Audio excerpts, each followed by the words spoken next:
I'm going to try to run through this in under 3 minutes, and hopefully that'd be great because that would make this a YouTube short.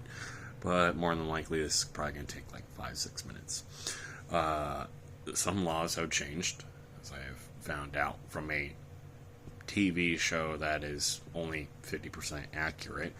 But let's go over legalities within California, because if you're somebody who's pro Second Amendment, you should just generally know legalities.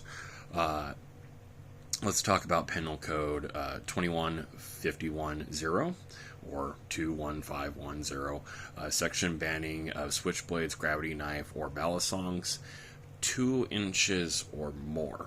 Okay, what does that mean? It means if it's under 2 inches, it's perfectly legal and okay and acceptable to carry upon your person or to legally own.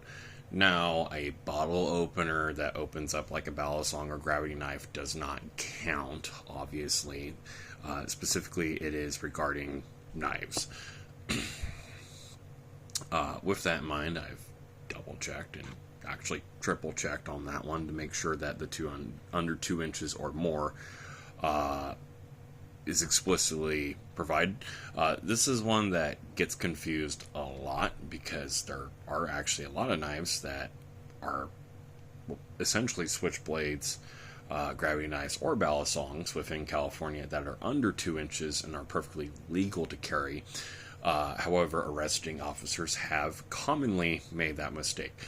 Regardless, if you're not committing any crimes, you should not be consenting to searches per your amendment rights against unreasonable searches or seizures. Don't ever consent to stepping outside your vehicle, having your vehicle searched, having your person searched, or anything, because that opens you up to, an officer mistakenly finding, a balisong under 2 inches and then mistaking it as illegal. Then you got a court date, then you got a problem, and then even though the court's going to clear you and you're probably after like 5 years of it sitting in the evidence locker, because that's the thing, is even though it's legal, even though you've been cleared and found not guilty and all this other stuff, that tool that you had, that balisong or gravity knife or whatever, that is legal and under 2 inches is going to be in an evidence locker for 5, 10, 20 years. Maybe it gets lost, maybe it gets damaged, right? Because it's evidence, because it deals with a court case. So, here's the other thing. You could just not carry one if you don't want to. But regardless, if it's under 2 inches, it's legal. Now, 22012 or 22012, banning of nunchucks and nunchaku, was repealed by passage of Senate Bill 827 in 2021, taking effect on one of Ice Spice's birthdays in January 1st, 2022. In other words, nunchucks in California is perfectly legal. This is the one that caught me off guard. Because when I was a little kid, I watched Bruce Lee. I love Bruce Lee. And for some reason, I don't have a Bruce Lee flag hanging in my room, even though I have one. But regardless, when I was a little kid, I wanted nunchucks and stuff, and I could never have them because they weren't fucking legal. That's been repealed. They are legal now. Am I going to go buy nunchucks? No, because I've played around with them in other states, and I've hit myself in the nuts enough times to not want a pair of them. This law did not apply to the foam practice nunchucks. In fact, the similar thing can be said with the balisongs and gravity knives, the little practice ones, even though those are over 2 inches, because they don't have a point and because they don't have an edge, they are not considered a knife. They are considered a training tool, which is what they are. That being said, if you're going to play around even with a 2-inch balisong or gravity knife, please buy the training tool first. I've had friends in my teenage years that have had the, less than legal ones, and they've managed to take off a couple of their fingers with those. So, it's not really that the blade is so sharp. It's not really the fact that you're swinging around. It's that the momentum of the swinging blade does have enough momentum to take a pinky off or clip an index finger or something. And even if it doesn't completely take the finger off, you still might lose that finger because it might cut deep enough that it's life-threatening, and then it's a whole pill, right? Now, with the legality of nunchucks being legal for like 3, almost 4 years now, you're probably wondering about the I can never say this one right, so bear with me. The Sansetsukan. If you don't know what those are, they're a Japanese Oriental cultured kind of weapon that are very, very similar to nunchucks. They're also similar to a quarterstaff. They were featured in Jujutsu Kaisen. It's 3 bars with a interlock link in between each bar. If you hold it at the interlinks, you essentially have a quarterstaff. If you hold either end or the middle, you essentially have a flailing weapon. Now, this particular weapon, it's kind of a gray area. We don't know. And yes, I'm reading off of notes right now. I had to write all of this down, which is kind of a pain in the ass. It's not specified. It is kind of unknown. However, the weapon is so similar. Even though it's similar to nunchucks, it's also similar to billy clubs, maces, tonfa, slug shots, not slingshots. That's a separate thing. Similar to all of those, and all of those are illegal. So an officer, if you were carrying one of these, an officer might mistake it as a billy club or something and whatnot and would arrest you. There has been no cases because it's not a very popular weapon. It's not even something that's mainstream. It's just something that you see in Japanese media occasionally, and even in their media and culture, it's not very popular, which is a shame because it's actually a fascinating little tool. Regardless, though, it might be mistaken as something that's not legal. There are no court dates or arrests or anything regarding it, so it's unknown. I hate to leave you hanging with that. That does bring us to 22210, which is not to be mistaken with 22012, even though they all have the same numbers. Real confusing there. Thanks for that, California. That one does ban billy clubs, tonfa, blackjack, sap, slug shots, maces, morning stars, morning glories, all of those. Okay. Now, in the case of a fishing club, if you are using it for fishing, it is perfectly okay.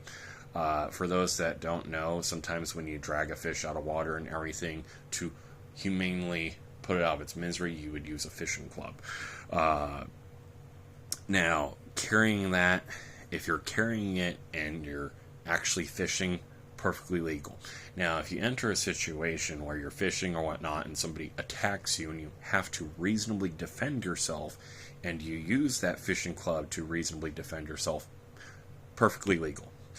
However, if you are carrying the fishing club by itself on your waist or something in your backpack, whatever, and your intent is not to fish with it, you are in fact carrying it as a weapon, which would mean it's a billy club. So, because you're carrying it not for its intended purpose, it's illegal. Now, in the case of baseball bats and things, if they're unmodified, perfectly legal. Okay, because there is a legitimate use. It's a children's, toy and everything. It's for a sport, all that. However, in the case of what we would call a cracked bat, so it's where you take a wood bat or something and you shave it down to essentially make a billy club. And this was, this one I knew was illegal, but it is, cracked bats are illegal. What is the purpose? That was a really old workaround from when I was a kid. Keep in mind, I'm 29, I'm almost 30, where we could get around not having billy clubs. So, they've adjusted that. Now, Penal Code 21310, made in 1923, was clarified, meaning it hasn't changed, but it was clarified in 2022, and that is that you can have dirks and daggers on your person. They just cannot be concealed. There was a problem where officers were not understanding that they were legal, that you can have them, you just cannot conceal them. Now, Penal Code 1647 0 or 16470 defines a dirk and dagger as any fixed blade. This clarification happened in 1993, 3 years before I was born, because the definition of dirk and dagger was just not clear enough. Now, that does mean that even though a normal knife, like a kitchen knife, is not a dagger or a dirk, it's legally considered one if you carry it on your person. Kind of stupid. But regardless, even though it does not have a double edge like a real dirk and dagger does, either of the two, 16470 defines a dirk and dagger as any fixed blade that could be readily used to cause bodily harm. So if it has a point and an edge, that does mean that technically a putty knife is a dirk and dagger. So that one I've known forever.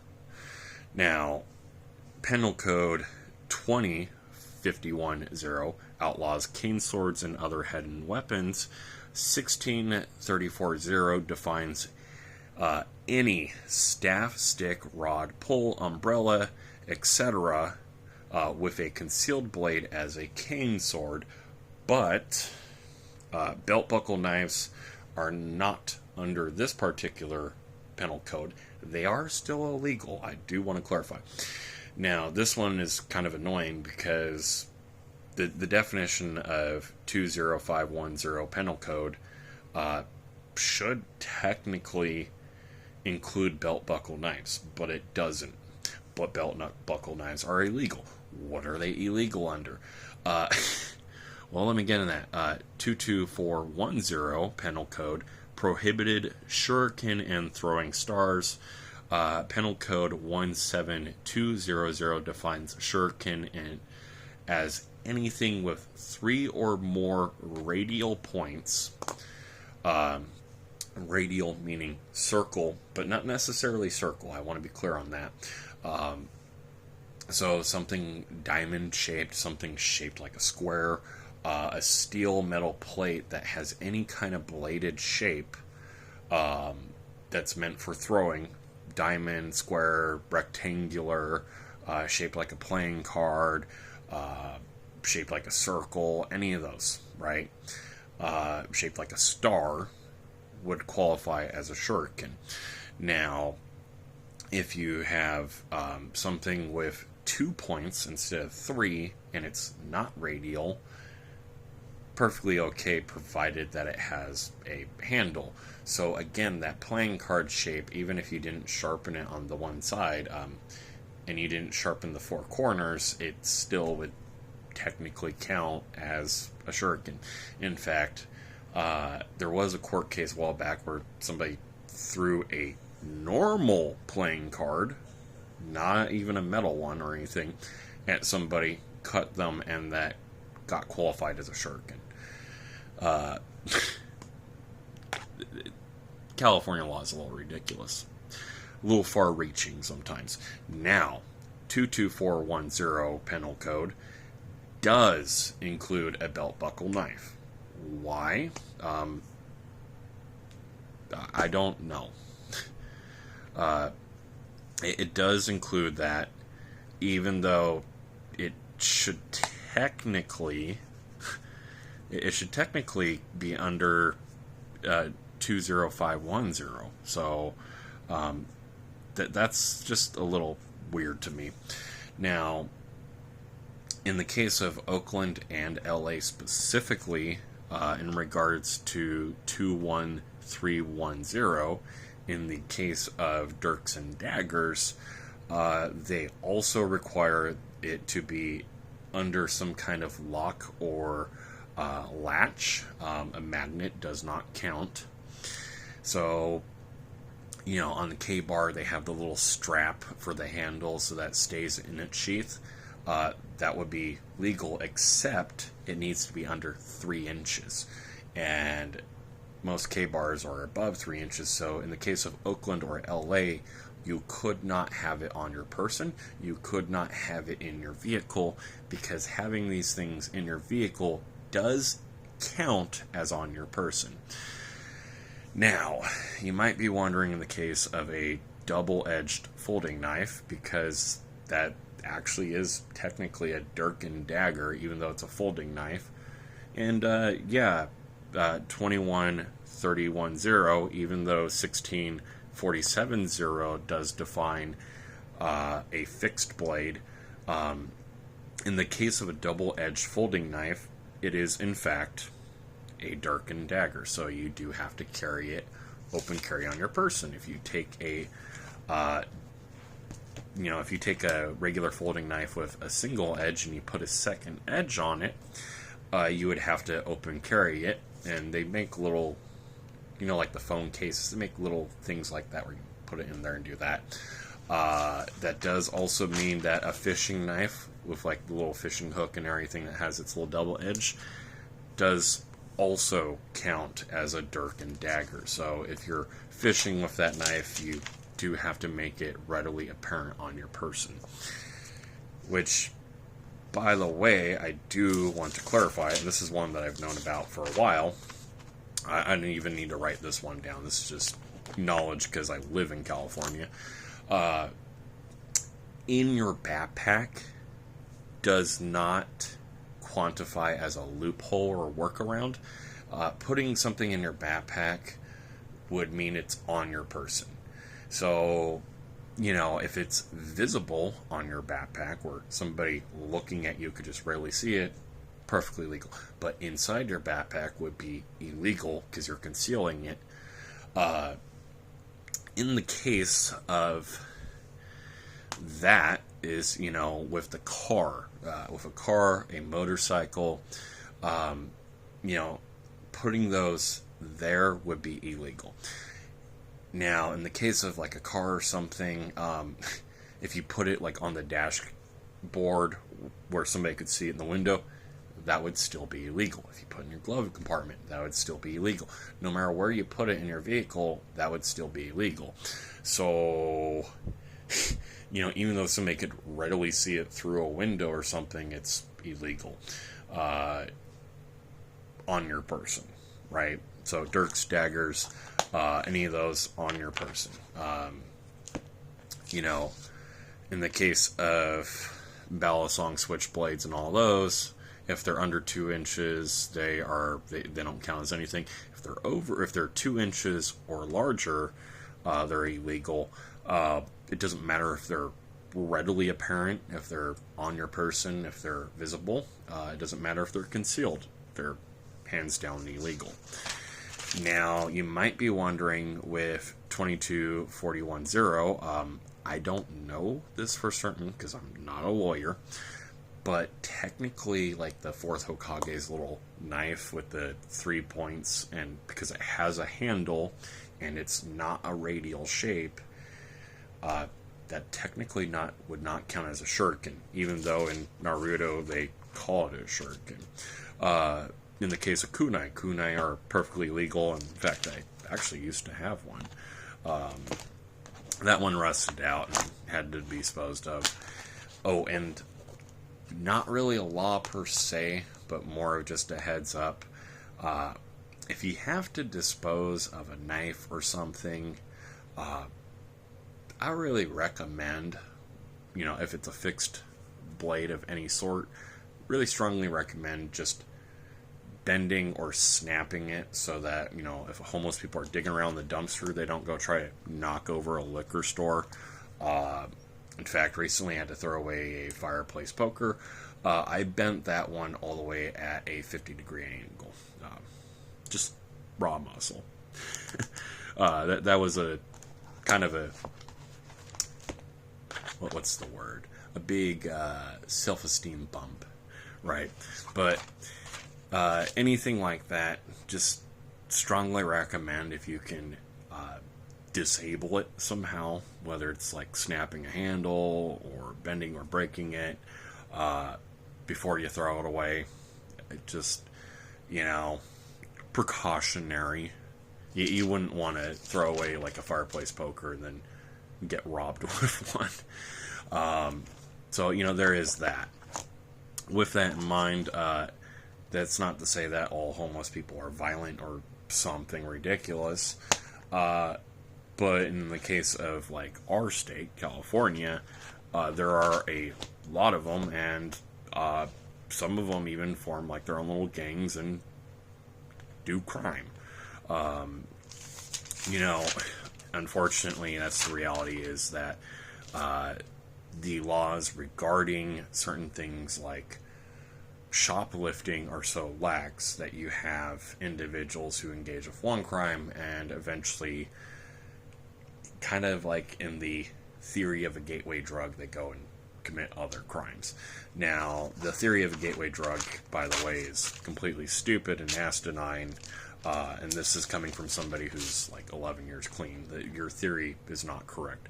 But in the case of committing smaller crimes, you get an individual who creates smaller crimes, commits to them, and eventually they end up working themselves up into committing more violent or heinous crimes. That's just the reality. There's a very good reason why when somebody gets busted for committing a crime, even if it's a smaller one, a lot of times they have a parole officer and there's a lot of follow-up, because there's a good chance that not only are they likely to repeat that crime, but they're also likely to commit to worse crimes. So just be aware, if you whether these are legal or in the case of illegal and you're trying to dispose of them, try to render them inoperable in some way. There was a thing a while back, a lot of gun stores, they'll take and if you have the tools and the machining and the experience, because you're a gun manufacturer, you could actually reasonably fix these. But, and when gun stores have to take a loss and destroy a weapon, they'll usually have like an employee or somebody take a handsaw and just saw the weapon in half, kind of at a diagonal, so that goes through the barrel and through the weapon receiver itself.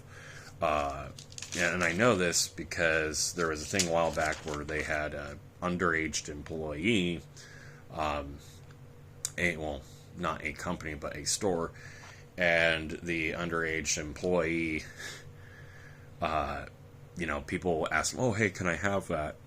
And the kid was like, "Sure, here you go, I'm going to destroy it anyways," not thinking anything of it. And so what ended up happening is, now if you want to work in a firearm store, you have to be over the age of 21, just like with liquor and sales, which in hindsight, if your goal is to keep firearms limited, you probably should have been doing that from the start. Now, again, I believe in the Second Amendment, so I don't really even believe in doing that, but regardless,